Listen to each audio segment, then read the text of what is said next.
What is this? This, my friends, is the Panasonic 25mm f1.7 ASPH, that is aspherical micro four third lens. That's a mouthful. Hey, namaskaram peeps, this is Harisha from PS Labs. Welcome to another tech episode. It's known for its excellent value proposition in the micro four third world, which is offering wide aperture prime lens at an affordable price point. Why I bought it? I got this as part of a bundle offer that I bought from JB Hi-Fi here in Melbourne, and the bundle consisted of Panasonic G9 12-60mm lens and this 25mm f1.7 prime lens. When I bought it as a travel photographer, I was always on the lookout for a prime lens that is an all-rounder and it's a fast lens. This allows me to take photos and videos of locations, streets, restaurants and attractions, especially in the evening during the low light conditions. As of March 2024, you can buy this lens for around $256 Australian. That's what's the price is being listed in TEDs. You can always look out for offers in Amazon, B&H and other camera gear selling websites. Like I said, I bought this as part of a bundle, so I do not have an exact price for it, but I'm sure I've actually might have paid like $150 as part of the overall bundle. What type of a lens is this? This is a prime lens. That means its focal length cannot be changed.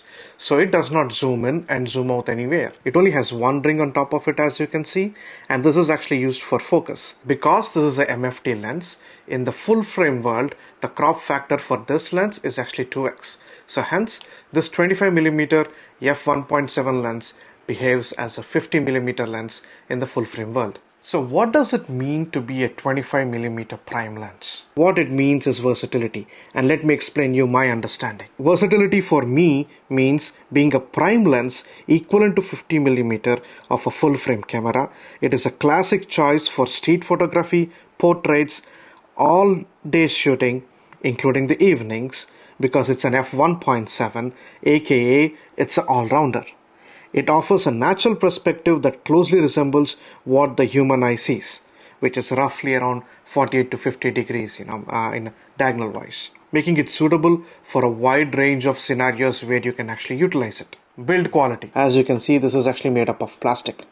It's a completely plastic made one. Although this is black color in Australia, in some other countries like US and Europe, you can get both black as well as you can get it actually in a silver version of it. But in Australia, we only get the black version, which is perfectly fine for us. Now, as this lens is built with plastic, it's also lightweight. It's only around 125 grams of weight.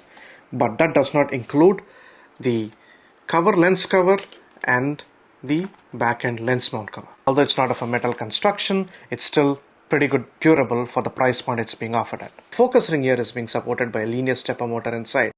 Although it looks pretty smooth when you're trying to handle it normally, but under manual you got to be careful of the rotation when you're trying to pull manual focus using this lens. Lens mount. As this is a micro four third lens, it's suitable to be used on any of the Panasonic or Olympus micro four thirds camera that you actually own or you're currently using. Here I have a GH6 which operates in the micro four third world. I'm going ahead and placing my 25mm camera on it, and because it's part of the MFT world, you can interchange it in any other camera in the MFT world, whether that is from Panasonic or it is from Olympus. Along with this lens, by default you would actually get the lens cap, and as part of the packaging you'd also get a lens hood. It's a small one, it's pretty decent. It'll actually help you protect your lens from sun flares or any flare of light that is actually coming across. And once you install it, still along with the hood, it's a pretty much compact package. It does not bulk out much. In fact, the GH6 is much more bulkier than the lens itself. Obviously you can remove the hood, and for storage you can actually always use it on the reverse way around, and then you can just lock it up. If you are like me who would love to use filters, that is a CPL, circular polarizer filter, or a VND or a variable ND filter, then the diameter for the filter is 46 mm. Unique utility point. Where does it stand out? This lens's unique utility point is value for money. This lens offers exceptional value for money, providing excellent image quality and performance for a fraction of the cost of many other prime lenses with similar specifications. It's a great option for photographers on a budget or those looking to expand their lens collection without breaking the bank.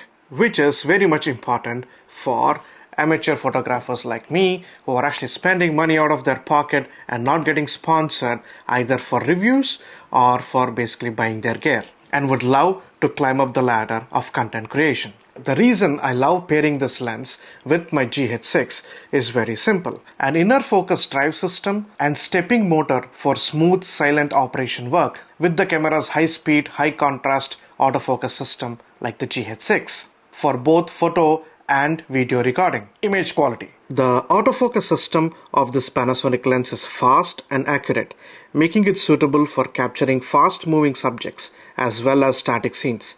It's a reliable performer even in challenging lighting conditions. The ability to have f1.7 provides excellent bokeh. From f8 to f12, the image clarity for landscape and street are on the spot. For outdoor shooting, the f22 helps us a lot. Downside, aka dark side of this lens. Every lens basically has a downside, every tech actually has a downside. So does the Panasonic 25mm f1.7. But I'm a bit nitpicking here if you ask me. As it's a micro four thirds lens, obviously it's going to have the struggle of a micro four thirds lens. That means there is a slight struggle in the depth of field, although you're having f1.7, because this is a micro four thirds camera, and when you actually look at a full frame equivalent, it almost all becomes twice in terms of crop. You do have some variation in depth of field, but you can always overcome that by changing your angle of capturing the film or the photo, or by changing the amount of lighting which is actually there. Now the good thing is the focusing distance for this lens is only 0.25 meters. That means it's just 250 mm. So you can easily change angles and still get that wonderful bokeh to a full frame equivalent lens, but for a much more cheaper price and a much more compact overall setup. The next one is, this does not have weather seal. So please do not take it when it's basically drizzling or you have sand and dust and stuff area, or if you're taking it there, then take enough precautions. Always remember to actually clean your lens both on the front as well as the back side, and also your sensor camera when you use this in a dusty environment. Stability. There is no optical stabilization system in this particular lens because it's a small compact lens, it's a micro four thirds lens, and it's also at a very good cost point, so you do not have OSS in it, so you have to depend on your camera's inbuilt IBIS like your GH6 or your OM series in the Olympus or my G9 that I'm actually having. Where do I use this lens? This is my default lens while traveling in the evening in a city or a restaurant. It is my go-to lens when capturing film at a tighter angle to create a highlight. Best lens for family or pet photography or video when you're casually going out on a park or a holiday or a local sightseeing. And that's the reason I call it an all-rounder prime lens, because I can just slap this in on my GH6 or G9, keep shooting different scenarios, different kind of lighting conditions, both photos as well as videos. And yeah, if something is moving really quick, I can always shoot 4K 120 or full HD 240 frames per second. And that's the reason I love this camera. If I have been actually asked to pay it separately apart from the bundle, I would have still paid for it and got it, because it's an absolute value for money beast. It's around $250 plus. It's basically a prime lens camera at 25mm focal length, goes up to f1.7 in aperture opening. So that's basically all tick. And finally, it's lightweight. So, you wouldn't even notice on it in a camera like a GH6, because the combination of my GH6 and the tilt of frame is much more heavier than the lens itself. So yeah, sometimes it actually helps me to stabilize just by holding with my own hand, although being a 25mm lens. If you are in the micro four thirds world, or if you're looking at the micro four thirds world to actually go ahead and invest and learn more of photography or video, or this is your best cost option when you're embarking on your journey towards professional photography or videography, then go ahead, buy one of these and you'll never regret about it. Until the next video, take care, stay safe, peace. Namaste.